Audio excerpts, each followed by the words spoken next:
Ma'ams and sirs, welcome to the Jarrett Bellmund Show. We are located in our own homes, but my goal remains the same. It is to assist you in your personal and professional growth by talking to community leaders like our guest, Fred Nace. This episode is brought to you by Pro 16 Productions. Pro 16 Productions combines experience, passion, and innovation to capture the essence of your projects. Fred Nace is a Henderson County native and downtown Hendersonville business owner. Having traveled the world with the Army and other government positions, Fred came home with his wife and settled back into Main Street. He owns Vintage PhotoScan, where he specializes in converting memories to digital, from photos, slides, negatives, movies, and many other formats. Welcome to the show, Fred. Thanks, Jared. Happy to be here. Oh, definitely a pleasure to get to talk to you. How are things on Main Street? Main Street is coming back to life. It's been an interesting transition. As you are well aware, most of the merchants were closed for a little while. Some doing curbside service, some not. Lots with an online presence, some not.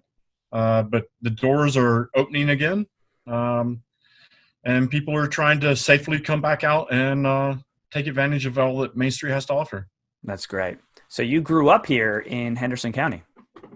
I did. I'm a Mills River native for quite a few generations. But I'm one of the ones who, it seemed like from West Henderson High School back in the mid-'80s, 1/3 of us stayed here, 1/3 of us went to college, and 1/3 of us went in the military. And I was in the 1/3 that went in the military. And I actually made a career of it and didn't come back until 2012. Yeah. That's, well, welcome home. And you've gone and left and come back again since then. You spent some time in Germany since then. Yeah. So I came back here in 2012. I got called for a job working for the Air Force as a civilian. I did that for a little while. And while I was doing that job down in South Carolina, I got called to go work as a civilian for the Army in Germany. So we took 3 years in Germany, and now we're back, hopefully permanently ensconced on Main Street with our business right downtown. Yeah, that's great. So you guys are right on Fifth Avenue, Vintage PhotoScan. And tell us a little bit about what you do with all the converting memories. So that's really what it amounts to, is helping people convert their memories to something they can use. We've almost all got boxes and tubs and various filing cabinets that are full of photos and slides mostly. Some people have lots of old 8mm movies, or even the different cassettes from the different video cameras over the years. And what we do is bring all of that out of the closet, digitize it, and give it to you in a format you can use. We can also do, digital frames, or make slideshows or photo books or anything like that. Yeah, really important thing right now, right? With everybody having time to go through all their old stuff. I'm hoping that as soon as all the shops are open, that I'm going to be completely deluged with people bringing in all the stuff they organized over the last 8 weeks. Yeah, that'd be really good for business. Well, Fred, I wanted to have you on the show to talk community. People tell me that I'm like the mayor of Hendersonville, and I know I'm nowhere near in truly that. But you are similar in heart to me, that community is just super important to you. So my wife has been on your show before. She shares the studio with me. Together, both of us have businesses that are inherently people-based. People have to trust us. People have to know us. That's our whole business model.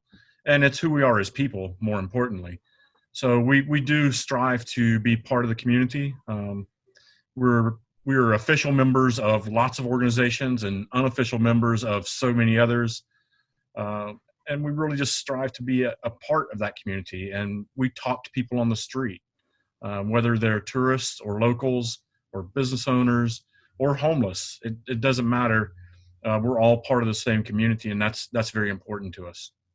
Yeah, I think people miss that a lot. I get it all the time, Jarrett, you're everywhere. And I'm really not. I just communicate where I'm at well. But I think that a lot of people look at networking as I have to go to the events that are held by an organization, or I have to show up and be seen where people need to be seen. And I think you take on a different attitude towards that, where you want to be where you are and then you engage whoever's in that area. Is that safe to say? That's very true. Some of our most effective time is just sitting down. I think I might have met you first at Black Bear Coffee, and sitting down with friends and talking, and everybody knows somebody different than you do. So it's amazing how quickly a group can form where 3/4 of the group is someone that you didn't know prior to that. And that's true everywhere. We meet so many interesting people sitting at Postero. It used to be true at Soli Luna, right next to your office. We'd sit out there on the patio at Soli Luna and talk to everybody on the sidewalk. And it's not just that; it's also those formal occasions too. How you approach those things very much colors who you meet and who you talk to. Yeah, that's true. Well, let's get into just being on Main Street to begin with, or just being in the community you're in. It helps business. I mean, I know for me, one of the biggest accounts I wrote last year was because I was sitting outside at Black Bear, and a financial advisor was sitting with his client outside Black Bear, and the topic got on insurance, and he said, "Oh, that's might be who you need to talk to." And that's how it happened. I just was there. I was laughing because at that point in my career, I was looking at how I was spending my time, because that hour I was actually outside of Black Bear was spent talking to a nonprofit that I knew I could do nothing for, that really would do nothing for me. I was just intrigued in what they were doing, and it ended up being beneficial. So can you talk about how that has helped professionally the business that you're in? It's very true. Most of my wife's business, and probably at least 50 to 60% of my business, comes off of personal referrals.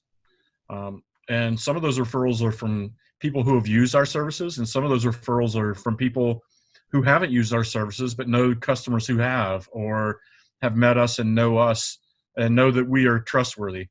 The worst thing I do is tell somebody I can't meet what their needs. And that happens most frequently on audio works I'm trying to digitize, because of all the weird formats. And I'll take things in, and they'll say, "Can you do this?" I'll say, "I'm not sure." I said, "But I can promise you I won't hurt it." Yeah. And that's the kind of promise they can't get from any of the big national chains. And it's part of doing business locally. It's doing business with people you can talk to face to face. And I think we do business with most of what we get. We do through downtown businesses, if not downtown, at least local. And that's because we know them and trust them. And they know you and trust you, right? Right. So let's talk a little bit about intent of networking, because this is a topic I love to discuss, because I think there is some ill intention when people network. And some of it's from, I don't want to say ignorance, but maybe a sophomoric view of what networking is. But let's talk about what your intent is when you show up to a more formal event. I think for me, it's more, as we started the conversation, about community. I'm looking to meet people I don't know and understand them personally, and understand them as a business, and what they offer is kind of secondary. I really enjoy person-to-person time. And I know it's really hard for introverts to get out and do that. I think you and I both do that kind of naturally. But if you do it intentionally, even as an introvert, and you're more interested in the people than the things and the business, I think you'll find that networking goes much better 9 times out of 10. I would completely agree with that. So I want to dig into, you are very active on Facebook, not just as an individual, but you're an admin of several local groups. You're engaged in other groups that you're not necessarily an admin of those Facebook groups, but Facebook's going to love this because we're talking about Facebook groups, which they're really pushing. But let's talk about how that has helped you as a community member and you as a business being involved in Facebook groups. As a community member, let's do that side first. The biggest group, Well, let's just rattle a few off. Historic Downtown Hendersonville is a page I run. The Historic Skyline Hotel is a page I run. Hendersonville Area Restaurants is a page I run. And then I administer one large group, which is the Hendersonville, North Carolina group. And that's about 5,200 people right now. And it's a great place to share information. Lots of people come on and ask questions. They get lots of variety in answers. We try to keep everything very civil. There are no off-limits topics, unlike some pages. Politics and religion are just fine, as long as you're civil and polite about it.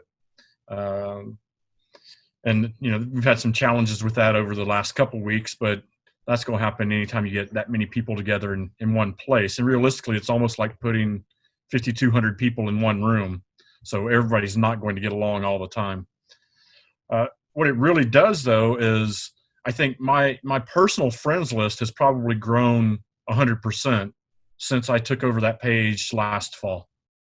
And it's mostly people who we've talked back and forth in that community kind of environment on the page, and then gotten to know each other more since. And it's exact same as the networking that we do as businesses.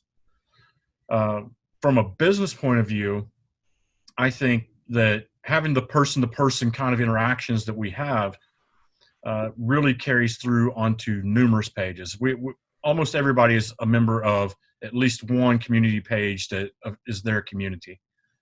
And they go there to ask questions and get answers.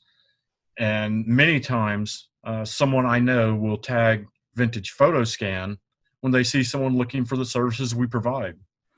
And it's the same as with the networking, that they may or may not have actually used us, but they know us and they trust us. So they're willing to throw that out there to the public to say, hey, this is a business I trust. Why don't you try them? It's very effective. Consequently, I'm in community pages all over Western North Carolina. So I'm in the Brevard pages. I'm in the Asheville pages, Hendersonville, Polk County, everything that's relatively close, because we do have primarily a local-based clientele. And it helps with knowing what's going on in each one of those communities, because I also am part of a lot of the same groups you are. And I find that especially with Transylvania County, Polk, and Buncombe County, where I'm not physically located as much, I understand more of what's going on by being engaged in those groups. Yes, indeed. It's and I like interacting with people, so it's a natural fit for me. My wife will tell you that I probably spend too much time doing that. I'm trying to ramp it back and limit it. I need more typing time on my own business as opposed to communicating with others sometimes. Just like you talked about trying to schedule your time out doing these networking things. Realistically, that's what Facebook is for a large part for me. There's a lot of personal in it too, but it's mostly a networking thing where I'm out interacting with the community. Yeah. And I've been saying for years that if you don't know how to use Facebook from a marketing standpoint, you should really just stop posting and just start engaging other people on what they're posting and questions they ask and things that if your business can answer a question, that's more powerful than anything you could post, because then the question's been posed and you look like an expert instead of saying, oh, I know something that you didn't even ask about. Right. And I'm trying to emulate you just a little bit in terms of leaning forward on both Instagram and Facebook. Right now we have been mostly in that second mode that you're talking about. And that is, and I don't share that it's Vintage PhotoScan all the time. If somebody just asks for advice on something, I don't say, well, at Vintage PhotoScan, we would do this. I will just tell them, here's the process you can use to accomplish what you're trying to do. One thing I've been exploring a lot, there's an organization that used to be called the Association of Professional Photo Organizers. They've recently changed over to what's called the Photo Managers. And I'm not a certified photo organizer, but I am a member of the organization and have picked up tips and tricks from them over time. And I frequently share things like that with people who aren't using our services. It's just a way to reach out and help the community. It's not always about business. Right. And that's, I think, once again, shows your heart in how you're truly doing businesses. And really your business came from a need you saw in the community that you knew you could solve and make a little money off of. because, we all need to make money. So if we're doing it by solving a need, that's even better. Right. There's not really anybody who does photos and slides in this area except for us.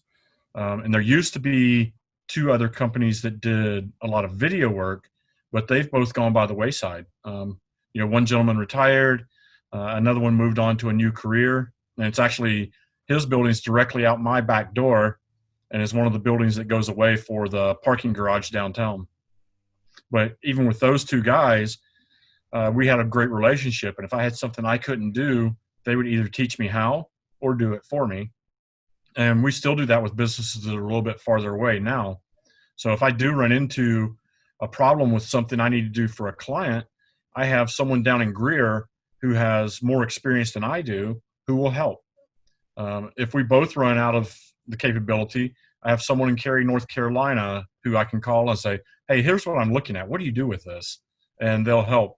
I have two tapes right now that we don't think anybody in the country who's a mom and pop operation can do, because it's somebody wants a video converted from when they were on CNN. And back in the 80s on CNN, they used a kind of video that was exclusive to large news organizations, the cheapest players in the $45,000 range. Wow. And so we're going to ship that off to a friend of a friend who's at a news organization. It was just that networking got us to somebody who has one of those at work, and their boss doesn't mind if they digitize a little bit of video for us. And I think that's a great point in what you just said, was that by building a community, you can't underestimate how far reaching that can be, right? Because we're talking about Hendersonville and Main Street, and we're talking very local, but you're talking about national connections that you've made through business and through community, and just how that grows upon itself. And it does keep growing. That one of the other things I love is we're in an age where people in the 40 to 50-year-old range either have recently lost their parents or are worried about losing their parents, and they're looking back into stuff that is disappearing. So we have done a lot of 8mm and 16mm reel-to-reel video that I then ask them, hey, can I share this with the Historical Society here in town? So we've turned over lots of footage from the camps in the 30s. Some downtown footage from the 20s and 30s has all gotten back into a way to be used just by, finding these people and getting it digitized for them. That's awesome. That's really awesome. So I want to ask a little, it doesn't have to be controversial, but I think I'm asking it for controversial reasons. As an admin of pages, what advice would you give? And maybe you could just stick to maybe the top thing or the top three things you would advise people who are on Facebook sites and engaging in the community. What advice would you give them? The number one thing is be civil. I don't think it's possible to have any large grouping of people where people don't disagree, but disagree politely. Don't name call. Be factual. That's probably the hardest one. But we're all in an environment now, especially our information environment, where everything comes to you with your own perception bias. So the little vacuums that we're in don't allow outside information for most people. I think that's one of the things I bring best to the Hendersonville group is, I spent 30 years as a trained analyst looking at every side of an issue and trying to figure out what was most likely. And so that's what I try to bring when I respond to somebody. What's most likely? I think it's also good on Facebook to not assume negative intent. A lot of times when somebody does say something that you completely disagree with, or it's maybe even insulting, maybe they didn't mean it that way. It's like the old joke about the husband and wife, and the husband says, if you can take things two ways, I meant it the good way. Yeah. I think that's a good way to approach Facebook as well. I think that's a good way to approach life as well. If everybody had a better outlook, be civil, try to be honest, and don't assume intent. Those are three things I think we could use in every aspect of our life. So those are great. Well, Fred, I got 3 questions for you that I ask every podcast guest. The first one is, what is the most influential book you've read in the last 6 months? Ooh, that's hard. I actually haven't read much in the last 6 months. So I'm going to go back about 8 months instead. And I'll talk about a book by Danny Freeman. It's called Ain't Dead Yet. And it's not about business. It's not about, it's just about his life. It's a memoir. Danny was a professional wrestler back in the WWE days in the 80s and 90s. Worked in the prison industry as a guard and on up through the ranks in the prison industry. And then one day he fell prey to Guillain-Barré syndrome, which, if you don't know, basically just is an exceptionally fast-moving paralysis. So he went to bed, got up later in the night to go to the restroom, and found out that he could no longer walk. So that was obviously a very life-altering thing. He spent months and months in recovery, and is now able to move some, but is not fully recovered. And it was just a great, great book at how people can overcome odds, can overcome very much a tremendous hardship, and come through it with a positive attitude and start going in a new direction afterwards. Yeah, that sounds great. Yeah, definitely. I've never heard of it, so I'm definitely intrigued now. Thanks for sharing. All right, same thing, last 6 months, but what is something that you've said no to? I'm sorry. There was somebody out back and I missed You're okay. In the last 6 months, what is something that you've had to say no to? All right. So business-wise, I've had to say no to lots of opportunities to expand bigger, because I didn't think they really met our objectives. Our objective is to remain part of community. We're not very commercial. There's a national organization that would love to come and take over my front room and do something where you sell all the kitschy photo objects, the mugs and the calendars and things like that. And it would give me the ability to print photographs, which I don't have right now. And that makes it very tempting. But I didn't want the rest of what came along with it. That's a powerful no. Yeah. To stick by what your intent of your business is. So that's good. All right. Last one. If I gave you a billboard, and you have plenty of online billboards to use, but if I gave you a billboard and you can write on it whatever you want, and millions and millions and millions of people are going to see it, what would you put on that billboard? I'd almost go straight back to the billboard we just took down, because we're going to move it somewhere else. And it's one of our old taglines. It's don't trust your memories to a stranger. Get out there right now and preserve those memories, because everything you have is deteriorating. When you talk those physical remnants of the memories, the photos and things like that. And we just want to help you preserve them. We love sharing the stories. We love the stories it creates and how it brings families together. I'll give you a quick anecdote just from my own family.